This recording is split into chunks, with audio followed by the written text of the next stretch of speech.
All right, how's everyone doing? What about the rest of you? I don't want anyone to feel left out. Okay, guys, what we're going to do at your tables. I know you're reading, just pause for a second. At your tables, what I'd like you to do is come up with 4 things that you need to have in place to have an inspired and empowered and motivated team. You've got 1 minute, so let's go. Let's hear some noise. 1 minute. Let's go. All right, 10 seconds, let's wrap it up. 5, 4, 3, 2, 1, well done. Okay, let's hear some around the room. Can we hear some ideas, please? What have we got? Trust. Trust. Fantastic, thank you. What else have we got? Goals. Goals, thank you for that. That's really good. You needed to have that, otherwise it's good that you're listening. Okay, what else have we got? Values. Values, was that over here? Brilliant, thank you for that. Anyone else? Recognition. Recognition, hold on camera. Thank you. Okay, what else have we got? We had Recognition. all of them, but with the word common in front.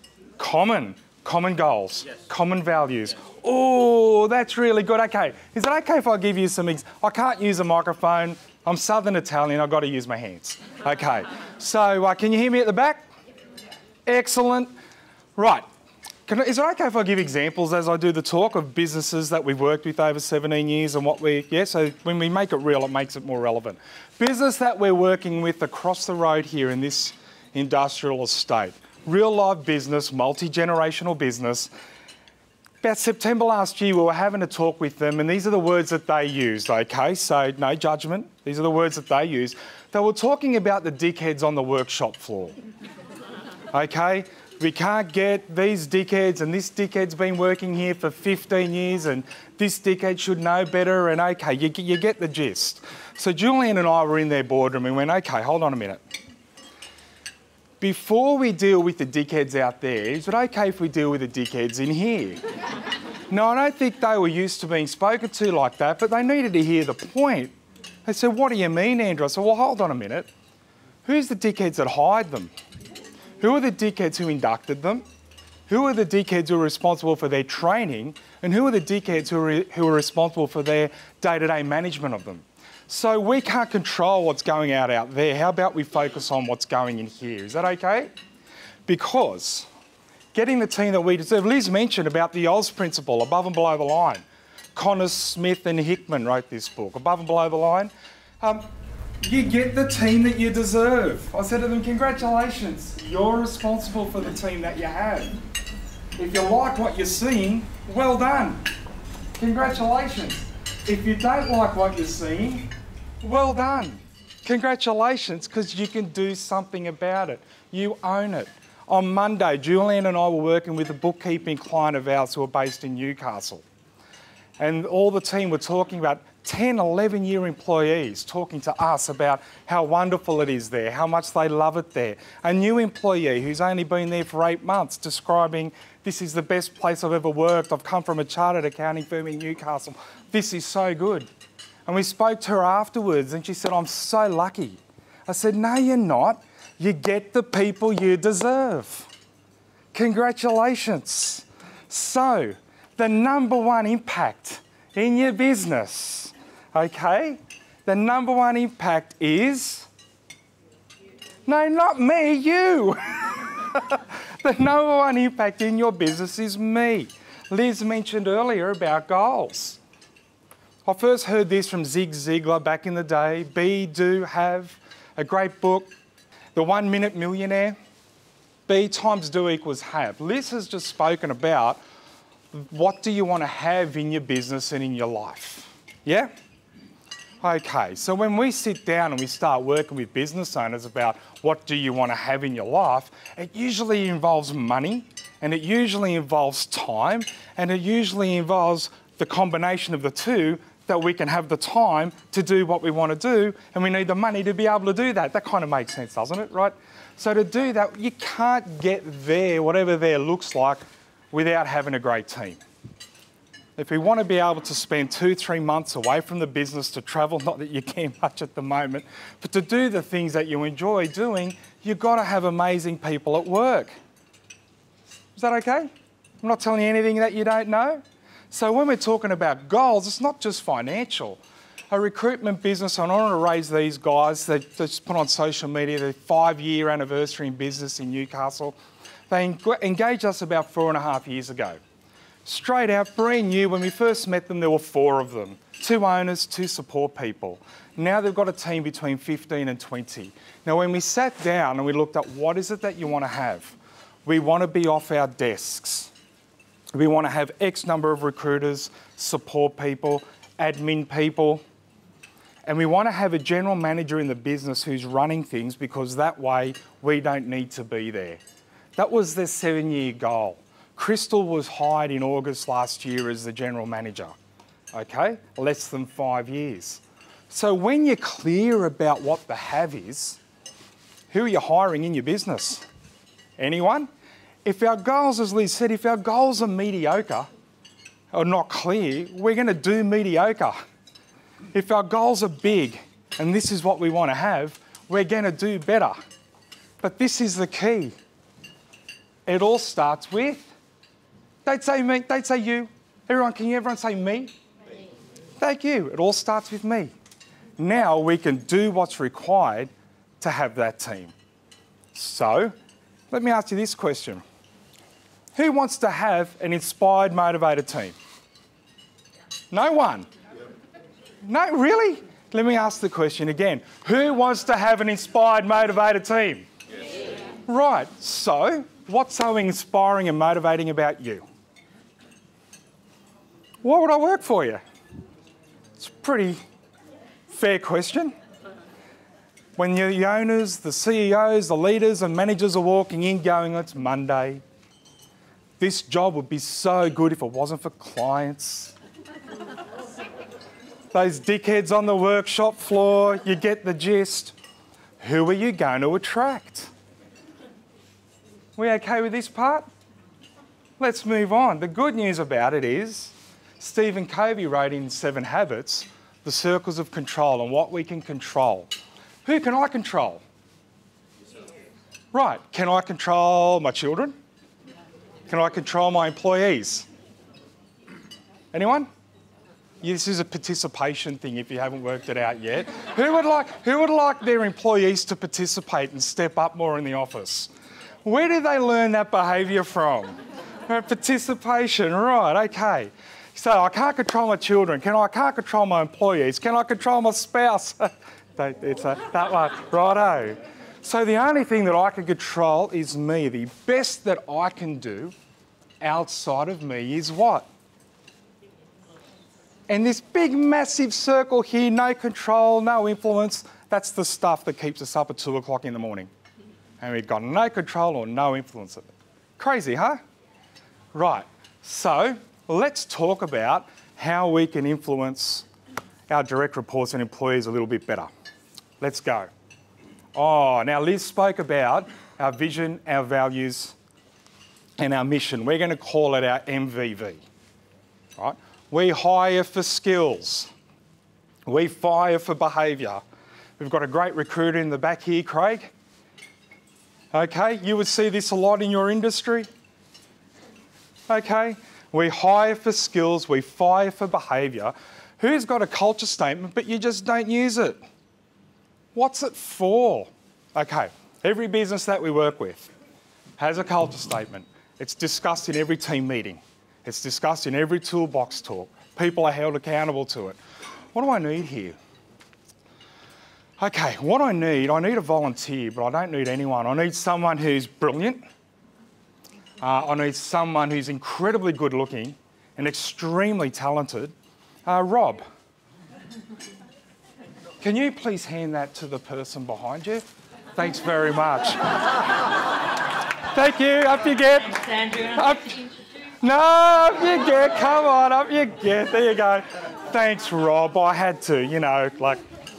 Okay. Oh, what I need is a bit of paper. This will do. Is this your run sheet? Fantastic. Okay. Welcome. Your name is? Melissa. Correct. Thanks for playing. Come over here. Come on, don't be scared. Oh, we're all right. So this is going to be easy. Do you think you're a good person? I do. Okay, well, I think I'm a good person. So when we're in conflict with an employee, play the ball, not the person. They think they're awesome. So You think you're a good person, I think I'm a good person. So hang on, I'm going to use this. Can I use this one? Go for it. Wonderful. So I want to talk with you about this. Okay. And because of this, I want to give you that. That's a $5,000 bonus. Awesome. What do you think of me right now? You're awesome. No. It's got nothing to do with me. It's about this. Can I have that What's that? back? Well, this is our culture. In our culture in Yellow, we value excellence. We value success. We value gratitude, balance, and fun. So when you do this, that's excellent, and I want to say thank you. Okay. You haven't changed. You're the same person who came in today as you were yesterday, agreed? Yes. I want to talk with you about this. And because of this, I want to give you that. Yep. That's your first written warning. What do you think of me right now? Not so awesome. No, it's not about me. It's about this. Yes. Okay, that says excellence. And when you abuse someone on the phone and when you turn up late, that's not excellent. That wasn't my fault. Okay, so thank you very much. Above and below the line, remember that? You've got to own it. So can we give her a hand? Thank you very much. Thank you very much. Oh, I'll take that one back. So that's how simple it is to use our values and our culture statement. We talk about it in every team meeting, blue collar workshops. They talk about it in the toolbox talk. Excellence. When you go over on this job, is that excellent? No, and then all the excuses come out. We've got reasons or we've got results. Can we focus on the result? Next time, this is what we want you to do. Be, do, have. If you want to have an awesome team that can work without you, do you need to do this stuff? No? Hang on. If you need to have an awesome team that can do this without you being there, I repeat, do you need to do this stuff and have these conversations? Yes or yes? Yes. All right, we got that out of the way. But who do you need to be that can have that conversation? Who needs to be more assertive in here? Right. Okay. Who needs to be a little bit more patient? Who needs to be committed to having these discussions? Who needs a little bit of courage? All right, you think about the Wizard of Oz, we either need courage, a brain or a heart. All right, so some of you have got the heart, but we don't have the courage to have the conversation. Right? Some of you have got the heart and the courage, but you don't have the skill. What do I say? How do I use it? All right? Is that time? Oh, good. Thank you very much. All right. It's a warning. But it's not you, it's me. No. So, clarity. Being clear is kind. If we want to have this team that can work without us, that's motivated, that it's inspired, that's pumped, let me do this. What do you do? What's your role? IT, I do BD. You're IT, you do BD. Excellent. Annette? You're a florist. Wonderful. Hi, how are you? Cleaning. Excellent. Hi. Digital advisor. Digital advisor. G'day, mate. How are you? G'day, I'm a recruiter. Recruitment consultant. You're a recruiter. Fantastic. When we ask people what they do, they describe that part of their job. I'm a plumber, I'm an accountant, I'm a boilermaker, And what we do is, no, that's a part of your role. Because, as the recruiters would know, the frustrations that we get with our clients, it's usually not that. I'm a really great lawyer, but I don't like doing timesheets. So let's put some numbers around this. I'm a really good accountant, but this morning a gutter cleaning business, a long-term client of ours, he's really good gutter cleaner, he's brilliant, but he doesn't do his swims, and I've got to keep making him, and he does tick and flick. And he's not following our systems on the way we're doing it. So we did this morning. Let's put some numbers around this. How good is he at cleaning gutters? He's a 9. Great. Fantastic. When it comes to following your systems, how good is he? I think he's a 1. In terms of our culture and the way he treats everyone, the business, the equipment, not breaking roof tiles, not losing drills, oh yeah, he's a 1. What about his WHS? Well, he's about a 5, and he's a gun employee. 9 plus 1, help me out, guys. Oh my God. Plus 1, plus 5, 16 out of 40 is a gun employee. We're thinking about, no, clear is kind. Do our position descriptions match this? Who's thinking, shit, we don't have any position descriptions? If you want to have a kick-ass team, you've got to have this stuff in place. I don't have time to do quarterly reviews and weekly one-on-ones. Well, then keep dealing with the dickheads on the workshop floor. You can't have it both ways. You're responsible for it. Embrace it. Rightio? Anyone relate to this? All right. But what happens if it keeps going? Who's ever been frustrated with an employee before? Only a couple of you. Okay, let me change. Everyone raise your hand. That's the answer I was looking for. All right. So we're going to use the 4 C's. What does this mean? Business that we're working with, we used this with them last week. It's an accounting firm. We're frustrated with a particular employee. Pause. What's the frustration? What do you want them to do? And they realised that they were being unreasonable.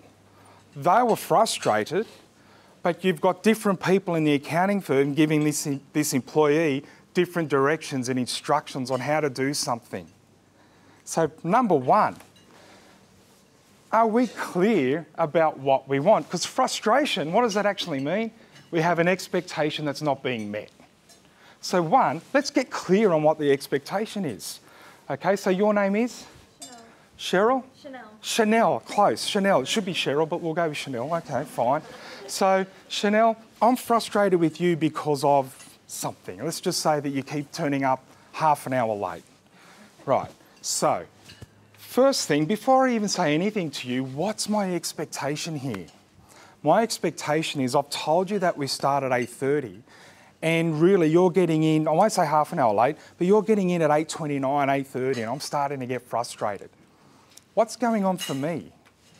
You're frustrated. Why am I frustrated though? What's my expectation? We're ready for business at 8:30. Did I communicate that? I said we start at 8:30. See, with my dad growing up with part-time jobs, if you're 5 minutes early, you're 10 minutes late. You had to be there 15 minutes before and after. Doesn't everyone do that? Of course not. Right, so my apologies. I said 8:30, here's what I meant. We're ready for business at. How do I know whether Chanel's understood me? Okay, who said that? How, is that hard? I know I talk fast and loud and can you just replay what I said so I make sure that we're on the same page? Is that hard? No. 3 is the one that's always missed. Consensus. So do we agree that as of such and such a date, whether it's tomorrow or next Monday, you can be here at 8:20 to start the day? And we do not proceed until we hear yes. So do we agree that as of tomorrow, you're doing your timesheets? Do we agree that as of tomorrow, swim's non-negotiable? Do we agree, okay, that once we leave the person's premises, we knock on the door to let them know we're going? Okay, do we agree? What's this part? There's a dotted line, circles of control. Can I do anything more about that? Is it worthwhile me waking up at 2 o'clock in the morning thinking, oh, I really hope Chanel listened to me? I've only got one job. What is it? What's that? To communicate. Yeah, I need to communicate. You're right, I need to communicate giving the feedback. That is, Chanel, she's either going to do one or 2 things. Do the swims or not. Turn up at 8:20 or not. Hey, Chanel, got a sec? When you turn up at 8:20, it means our clients get a hot cup of coffee, air conditioners on, we're ready to go, thank you. Feedback, right? Or, Chanel, got a sec? When you turn up at 8:30, it means our clients get a bad cup of coffee, yeah? Can you please turn up on time tomorrow? Feedback, that's my job. Now, who's thinking, yeah, but what if she keeps doing it? 3 strikes and you're out. You get the people you deserve. This is where we start to, this is the 4th or 5th time. It's not me, it's you. All right? If this happens one more time, Chanel, you're leaving me with no option but to give you a warning. Am I angry? I have sacked people with this smart-ass grin on my face. It's not my responsibility for someone to get on time. It's not my responsibility to make them do the swims. I'm here to provide the infrastructure and the structure that Liz was talking about to make it happen. But do we have the heart? Do we have the skills Are we willing to be assertive? Are we willing to be structured? Are we willing to be the person who can do that to have that? That's the link. So, how are we going for time? We done? 5 minutes. All right, questions? Let's go. I think one of the big problems we have is the attitude of younger stuff, millennials, and they seem very, they need a lot of praise. It's hard to give them that level when their skills aren't maybe where they could be. Yeah. We need to praise them for doing their job, otherwise known as their wage. Yeah, so as a Gen Xer, it does our head in, because it's like we need praise for, yeah, but that's the contract. We're paying you when you've done, and you need that's the reality though. They do need the participation ribbon and award. So we can either be frustrated or make sure that when we're having our one-on-ones, look for the positive things that they're doing, because I'm stuck with them. So we either work with them knowing how they are, or knowing that they're like that and not doing it doesn't make sense. But it's really hard to get our head around. Yeah, I totally understand. So, sorry. Also with the younger people, building on that, is when you do the clarity and you go the communication, you say to Chanel, hey, this is why I need you here, and they go, yes, and they still don't get it. Yeah. That fear of saying, I don't understand that, no. Yeah. There's no easy way to say this, but Simon Sinek did it really well if you've watched the video. It's on us to train these people and teach them to be adults. Schools haven't, their parents haven't, it's up to us. And I know it's a bad deal, it's a bum deal as business owners. We've got to do that as well, but that's the reality, we do. Yeah. So we have to walk them through that and let them know the consequences, because consequences, I'm awesome. Mum and Dad's told me I'm awesome my whole life. Now you're telling me I'm not good at what I'm doing? Oh, and beware, you need to have your PDs in place. You need to have your policies in place. Why is that? You're bullying me. No, we need to have a bullying and harassment policy. This is an example of what bullying is. Me telling you that you've made mistakes here, can you do it again, is not bullying. We do a lot of work with government sector. Air Force and Defence Force is one of our biggest clients, especially the public sector part of that. You need to have your paperwork right. Doesn't mean you can't have the conversation, but we want to make sure that we've got the structure right, otherwise we're screwed. But it's our job to have that conversation. Embrace it. It's okay. Yeah. Hello. I have situations where if we're clients have another firm, you'll ask them to do something, why we do it this way, and the first thing they say to you is, well, at my last firm, this is how I did it. Yeah. Which can be quite frustrating. Yeah, it absolutely is. Do you want to be, here's a really good thing to discuss with your team, and we do this a lot with businesses. Do you want to be an amateur team or a professional team? And ask them that, okay? Because professionals, amateurs, constant and never-ending improvement, what Liz is talking about, that's what we do. We're always improving and we're always critiquing. Now, in professional circles, you don't get an athlete from the Melbourne Storm coming to the Newcastle Knights saying, that's not how we did it at Melbourne Storm. No. When I played for the Mudgee, I don't know, Magpies or whatever, the Mudgee Tigers, there had to be someone who knew. That's the best. That's how we do it here. See the uniform? See your position? We don't do that anymore. Let's cut that anchor. And we keep redirecting. Our expectation is, yeah, but we didn't do that anymore, but you're not working there anymore. Would you like to find someone else to work that's more accommodating to the way you want to do things?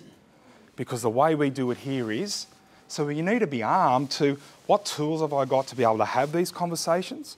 But when you've got the tools, it makes it easy to have the skill and have the word to do that. But I love sport, so I'd use a sporting analogy and just hit them with, well, you know, we don't do that. You don't turn up to training for the Knights wearing your Mudgee Tigers socks, do you? It's like, go home, get your socks on. Amateur, professional. Okay, time. Thank you. Thanks for your questions. I really enjoyed that. Thanks very much.